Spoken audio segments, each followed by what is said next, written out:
Ay grabe, ganito na naman yung itsura sa labas. Papasok tayo sa trabaho, ganito. Ilang patong na naman ang kailangan natin susuotin dito para may pangontra tayo sa lamig. At ito nga yung mga niready natin, mga kasaka. Kailangan din natin dito ng makapal na pantalon. Siyempre, kailangan natin ng dalawang makapal na medyas.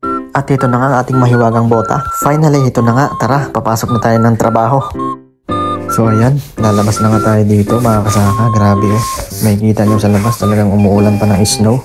Noong gabi nga lang kakatingin ko lang ng weather na hindi naman ganito yung ine-expect ko na kakapal na snow. Buti na lang dito lang tayo magtatrabaho sa may bodega.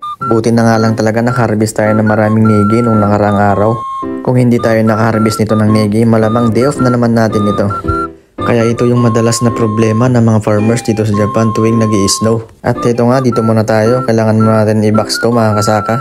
Unang gagawin muna natin dito, tanggalin muna natin yung mga sobrang ugat na hindi natanggal sa makina. Pagkatapos natin tanggalin to mga excess na ugat, kailangan na natin ito isa-ising, mga kasaka, para mabilis na natin ilagay sa loob ng box.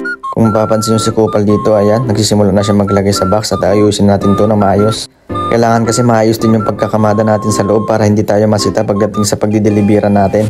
Ika nga, slowly but surely. Wow, may pagano'n pa si Kupal.